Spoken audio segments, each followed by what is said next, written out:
नमस्ते बच्चों, किशोरी क्लासेस में आपका स्वागत है।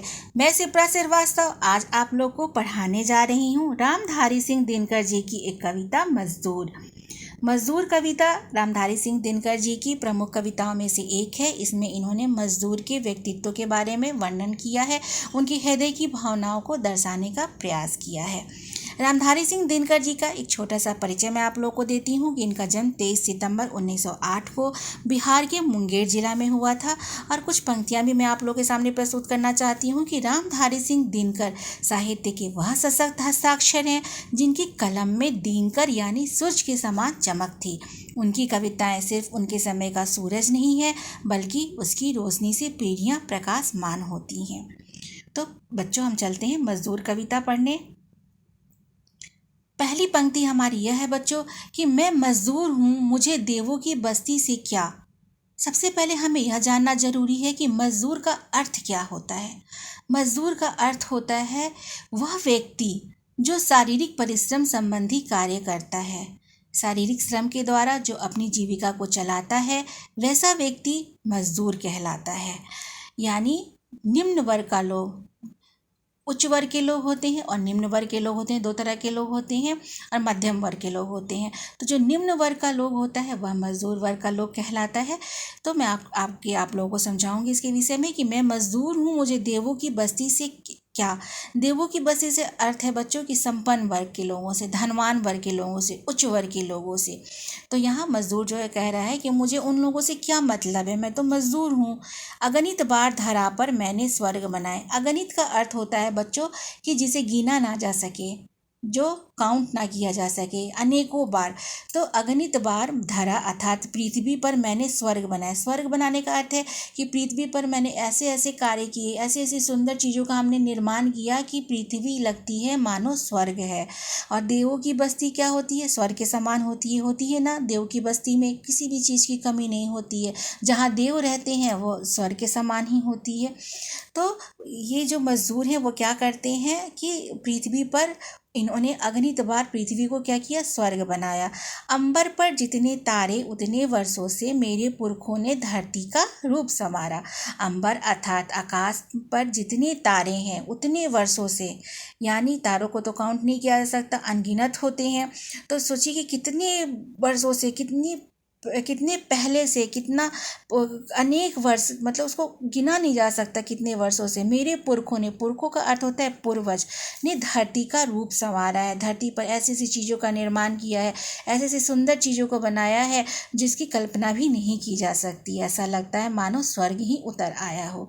जैसे कि आपने देखा होगा कि हमारे यहाँ कितनी सुंदर सुंदर कलाकृतियाँ हैं, कितने सुंदर सुंदर से मनमोहक जगह है। तो ये कौन बनाया है बच्चों, मजदूर ही बनाते हैं। इतने अच्छे अच्छे मंदिर, अक्षरधाम मंदिर है या ताजमहल है या नक्काशीदार हवा महल है, कितनी ऐसी चीज़ें हैं जो किसके द्वारा बनाई गई हैं, मजदूरों के द्वारा बनाई गई हैं। और ऐसा लगता है कि धरती पर ही स्वर्ग उतर आया हो।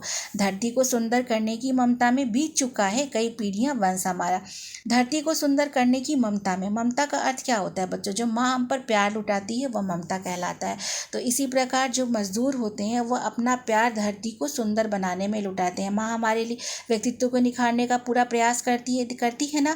हमारे अंदर जो कमियां होती हैं उसको पूरे करने की कोशिश करती है। तो उसी प्रकार जो मजदूर हैं वो अपनी ममता लुटाते हैं धरती को सुंदर बनाने में। बीत चुका है कई पीढ़ियां वंश हमारा, इस सुंदर बनाने में उनकी कई पीढ़ियां जो है। और वंश यानी कुल, और पीढ़ी का अर्थ होता है मतलब जनरेशन, कितना जनरेशन हमारा जो है इसमें बीत चुका है। अपने नहीं अभाव मिटा पाए जीवन भर, पर औरों के सभी अभाव मिटा सकता हूँ। यहाँ मजदूर कह रहा है कि हमने अपनी, अभाव का अर्थ होता है कमियाँ। तो हम अपने जीवन भर हमने जो हमारे जीवन के अंदर कमियाँ उसको हम नहीं मिटा पाते हैं, नहीं मिटा पाए। लेकिन हम औरों के क्या करते हैं, दूसरे लोगों के, उच्च वर्ग के लोगों के सभी अभाव मिटा सकते हैं। अगर आप, एक एग्जांपल मैं देना चाहूँगी कि अगर आपके घर में दीवार टूट गई हो थोड़ी सी, तो अगर किसी मजदूर को बुलाते हैं तो तुरंत आकर क्या करता है, उसे जोड़ देता है, बना देता है ना। लेकिन वह अपने कैसे घर में रहता है, ना उस घर में छत होती है, ना उस सर्दी से बचने का उपाय होता है, उसके घर में चिलचिलाती धूप लगती है, हवा के झोंके लगते हैं, यानी वो बहुत अभाव में रहता है। लेकिन हमारे पास अगर कोई कमियां होती हैं, कोई परेशानी आती है, तो उसे वह तुरंत दूर करने के लिए तैयार हो जाता है, बेहिचक तैयार हो जाता है। युगों युगों से इन झोपड़ियों में रहकर भी औरों के हित लगा हुआ हूँ महल सजाने में।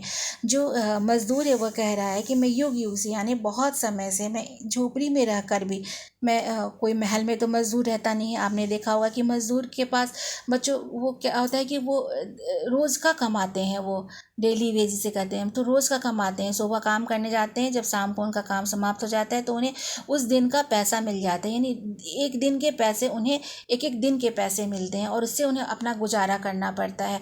दो वक्त की रोटी जुटानी पड़ती है, अपने परिवार की देखभाल करनी पड़ती है, जो उनके लिए बहुत मुश्किल होता है। तो युगों युगों से इन झोपड़ियों में रहकर भी, तो फिर वो महल का ख्वाब कैसे देखेंगे? आपने कभी कहीं सुना है कि कोई मजदूर टावर में रहता है या किसी फ्लैट में रहता है? नहीं ना। तो युगों युगों से इन झोपड़ियों में रहकर भी औरों के हित में लगा हुआ हूँ महल सजाने। लेकिन हमें अगर कोई परेशानी होती है, उच्च वर्ग के लोगों को कोई परेशानी होती है, उन्हें उनका घर कहीं से टूट फूट जाता है, या उन्हें कोई चीज़ बनवाना रहता है, तो क्या होता है, मजदूर वर्ग के लोग आ जाते हैं और तुरंत बना देते हैं ना। तो वो क्या करते हैं कि औरों के हित में लगा हुआ है महल सजाने में। तो उनके महल सजाने का अर्थ होता है कि उनके जो भी कमियां होती हैं उनको वो दूर करने के लिए तैयार हो जाते हैं। अब आगे के पैराग्राफ में है बच्चों कि ऐसे ही मेरे कितने साथी भूखे रहे। वो कह रहा है कि मैं ऐसे ही, इसी प्रकार मेरे कितने साथी अर्थात मेरे कितने मित्र दोस्त जो हैं वो भूखे रहे, लगे हुए हैं औरों के हित अन्न उगाने। मतलब यहाँ पर जो इन्होंने वर्णन किया है इस लाइन में, इसका इशारा उसने किसान वर्ग की ओर किया है। ये किसान क्या करते हैं, वो बच्चों हम लोग के लिए अन्न उपजाते हैं ना, दिन रात खेतों में मेहनत करते हैं और हमारे लिए, हमारे खाने के लिए, भोजन के लिए व्यवस्था करते हैं। लेकिन क्या होता है, वो खुद दो वक्त की रोटी नहीं खा पाते हैं, उनके पास इतना नहीं होता है कि वो अच्छे ढंग से खा सके, अपने परिवार की अच्छी तरह से देखभाल कर सके। लेकिन हमारे खाने के लिए, हमारे भोजन के इंतजाम के लिए वो दिन रात एक कर देते हैं। तो लगे हुए हैं औरों के हित अन्न उगाने, इतना समय नहीं मुझको जीवन में मिलता। यहाँ पर जो है कवि ने लिखा है कि मेरे कितने साथी जो भूखे रहकर अन्न को उगाने में लगे होते हैं, लेकिन मुझे जीवन में इतना समय नहीं मिलता अपनी खातिर कुछ सुख का सामान जुटा सकूं। अपनी सुख के लिए मैं कुछ इतना मेरे पास वक्त नहीं है। मैं तो दिन भर इतना व्यस्त रहता हूँ कि मुझे सोचने का वक्त ही नहीं है, ना सोचने का वक्त है, ना मेरे पास पैसा है कि मैं अपने लिए कुछ सामान जुटा सकूं। लो पर मेरे हित उनका भी कर्तव्य नहीं क्या? तो यहाँ पर वो उच्च वर्ग के लोगों की ओर निशाना साधते हुए कहता है कि लेकिन क्या उन लोगों का कर्तव्य नहीं है कि वो भी हमारे लिए कुछ करे? मेरी बाहें जिनकी भरती रही खजाने, मेरी बाहें मतलब मेरे हाथ, भरती रही खजाने का अर्थ है कि अगर जैसे कोई ब्रिज है, कोई टावर है, कोई पार्क बन रहा है, तो बच्चों ये कौन बनाता है? मजदूर ही बनाते हैं ना। मजदूर वर्ग के लोग इसे बनाते हैं, और जो उच्च वर्ग जो ये बनवाता है, जिसके पास अधिक पैसे होते हैं। तो यहाँ पर ये लिखा है कि हम काम मैं करता हूँ और उनका खजाना भरता है, उच्च वर्ग के लोगों का खजाना भरता है। तो मेरी बाहें जिनके भारती रही खजाने, अपने घर के अंधकार की मुझे ना चिंता। वह मजदूर जो है वो कह रहा है कि मुझे अपने घर के अंधकार की चिंता नहीं है कि मेरे घर अंधेरा है, रोशनी नहीं है। मैं तो औरों के बुझते दीप जलाए, मतलब कि मैं दूसरों के घर के दीप को जलाने में व्यस्त हो जाता हूँ, मुझे अपने घर के दीपक की चिंता नहीं होती है। मैं चाहता हूँ कि दूसरे के घर का दीपक ना बुझे, दीपक जलता रहे, यानी उसका काम रुके ना, उसका काम होता रहे, उसे किसी प्रकार की परेशानी ना हो। मैं मजदूर हूँ, मुझे देवों की बस्ती से क्या, अगणित बार धरा पर मैंने स्वर्ग बनाया। मजदूर कह रहा है कि मुझे देवों की बस्ती से क्या मतलब, मुझे संपन्न वर्ग के लोगों से, धनवान लोगों से क्या मतलब है, मुझे उन लोगों से क्या तुलना है। अगणित बार धरा पर मैंने स्वर्ग, मैंने तो अगणित बार धरा पर, धरती पर स्वर्ग बनाए हैं। तो बच्चों आप लोग को कैसा लगा मेरा वीडियो? अगर आप लोग को मेरे पढ़ाने का तरीका अच्छा लगा तो आप लोग मेरी वीडियो को लाइक करिए, शेयर करिए, सब्सक्राइब करिए, और धन्यवाद बच्चों।